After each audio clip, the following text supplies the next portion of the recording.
1757 সালের আগে, অর্থাৎ ব্রিটিশ এই দেশে আগমনের আগে, ব্রিটিশ শাসনের আগে এই উপমহাদেশে শিক্ষা ব্যবস্থা ছিল মসজিদ, মন্দির এবং অন্যান্য উপাসনালয় কেন্দ্রিক।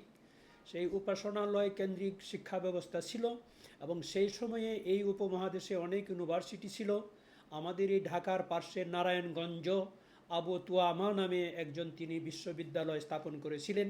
কিন্তু এই ব্রিটিশ এদেশ দখল করার পরে সমস্ত মাদ্রাসা এবং অন্যান্য ধর্মীয় উপাসনালয়ে জনসাধারণ কর্তৃক যে দান, অনুদান, সাহায্য, সহযোগিতা ছিল, লাখেরাজ সহ সব কিছুকে বিলুপ্ত করা হয় এবং পরবর্তীতে মানুষের মন জয় করবার জন্য হলেও ব্রিটিশ সরকার 1757 সালে আলিয়া মাদ্রাসা প্রতিষ্ঠা করে, কলকাতা আলিয়া মাদ্রাসা। এই কলকাতা আলিয়া মাদ্রাসা হচ্ছে উপমহাদেশের সর্বোচ্চ শিক্ষা প্রতিষ্ঠান সর্বপ্রথম। এবং এই কলকাতা আলিয়া মাদ্রাসার পরেই 1866 সালে দারুল উলুম দেওবন্দে একদল স্বাধীনতাকামী, একদল শ্রদ্ধেয় ওলামায়ে কেরাম, তারা দারুল উলুম দেওবন্দ প্রতিষ্ঠা করেন 1866 সালে দারুল উলুম দেওবন্দে। আজকের এই দুনিয়ায় দারুল উলুম দেওবন্দের আদলে বাংলাদেশ, পাকিস্তান, ভারত এবং অন্যান্য জায়গা সহ এমনকি ব্রিটেন, আমেরিকা সহ হাজার হাজার, বলা হয় লক্ষাধিক মাদ্রাসা পরিচালিত হচ্ছে। সেগুলো সাধারণ জনগণের সাহায্যে তারা এই মাদ্রাসাগুলো প্রতিষ্ঠা করেন, শিক্ষাক্ষেত্রে বহুত অবদান রেখেছেন।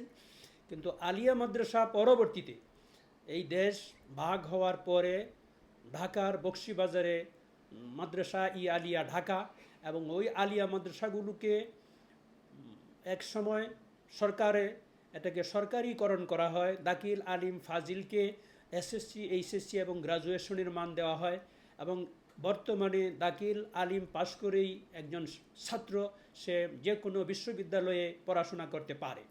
কিন্তু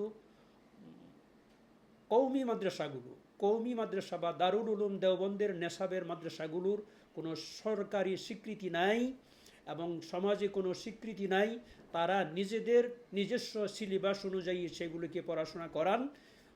বিগত সরকার তাদেরকে এই দাওরায়ে হাদিসকে এর সমমান দিয়ে, লুপ দিয়ে এটাকে স্বীকৃতি প্রদান করা হলেও এসএসসি, এইচএসসি এবং গ্রাজুয়েশনের সমমান না থাকায় এই মাস্টার ডিগ্রির সমমানকেও কাজে লাগানোর কোনো উদ্যোগ নাই।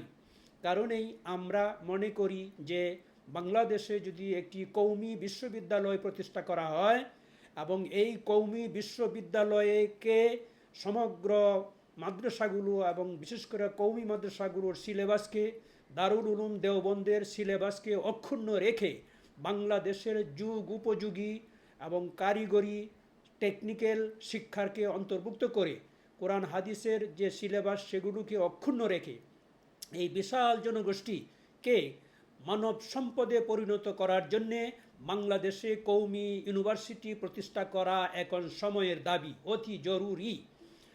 আজ থেকে আরও 15 বছর আগে বাংলাদেশে এনজিও ফোরাম নামে একটি সংগঠন ওয়ার্ল্ড ব্যাংকের সাহায্য সহযোগিতায় জরিপ করেছে যে বাংলাদেশে প্রায় 15,000-এর অধিক কওমি মাদ্রাসা, উচ্চ শিক্ষা প্রতিষ্ঠান রয়েছে যারা শিক্ষায় অনেক অবদান রেখে চলেছে। সেই পরিপ্রেক্ষিতে আমি নিজে 2007 সালে আমেরিকান এমবিসি আমাকে যখন ডেকে তাদের এমবিসিতে নিয়ে কওমি শিক্ষা ধারা সম্পর্কে জানতে চাইলেন, আমি এই কওমি শিক্ষা সম্পর্কে বিস্তারিত বোঝানোর পরে তখন আমেরিকান দূতাবাসের মাননীয় রাষ্ট্রদূত ছিলেন জেমস মরিয়ার্টি, ফার্স্ট সেক্রেটারি ছিলেন মিরেম্বে নেন টেনগু এবং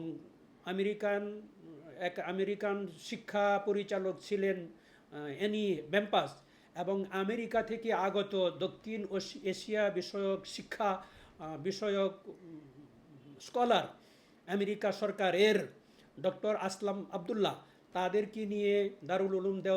তাদেরকে নিয়ে মাইনুল ইসলাম হাটাজারি মাদ্রাসা, পটিয়া মাদ্রাসা, জামিয়া দারুল মাআরিফ, সুলতান যোগসাব হুজুরের মাদ্রাসা, এগুলিকে পরিদর্শন করাই এবং তাদেরকে বোঝাতে সক্ষম হই যে বাংলাদেশে কওমি মাদ্রাসাগুলোর যে অবদান শিক্ষার খাতে সেটা অপরিসীম। তারা বুঝতে সক্ষম হন যে এরা অত্যন্ত সারা দেশব্যাপী শ্রদ্ধেয় এবং ভালো শিক্ষা প্রতিষ্ঠান হিসাবে তারা স্বীকৃত। এবং তারা আমাকে আশ্বস্ত করেছিলেন, আমেরিকান অ্যাম্বাসেডর এবং আমেরিকান দূতাবাস এবং আমেরিকান এডুকেশন পরিচালক তারা আশ্বস্ত করেছিলেন যে কওমি ইউনিভার্সিটি প্রতিষ্ঠা হওয়া সময়ের দাবি, এবং কওমি ইউনিভার্সিটি প্রতিষ্ঠিত হলে পরে আমরা কওমি ইউনিভার্সিটির জন্য লাইব্রেরির জন্য ভবন এবং লাইব্রেরির যত বই পুস্তক সব তারা দিবেন। আসার কথা হলো যে আমি ফখরুদ্দিন মঈনুদ্দিন সরকারের সময় থেকে শুরু করে প্রতি সরকারের সময়ই সরকারের একটা টপ লেভেলে কান্ট্রি এক্সিকিউটিভ প্রধানমন্ত্রী পর্যন্ত সবার সময়ই যোগাযোগ রক্ষা করেছি। কেউই এটাকে উদ্যোগ নেওয়ার জন্যে সহযোগিতা করেন নাই। আজকেও আমি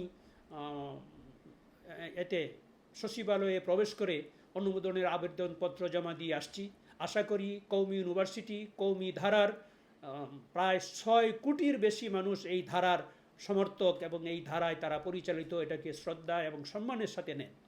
কারণ এই বিশাল জনগোষ্ঠীর জন্যে, এই বিশাল জনগোষ্ঠীকে মানব সম্পদে পরিণত করার জন্যে, দেশের উন্নয়নের জন্যে, শিক্ষা খাতে আরও বেশি অবদান রাখার জন্যে কওমি ইউনিভার্সিটি প্রতিষ্ঠা করা এখন সময়ের দাবি।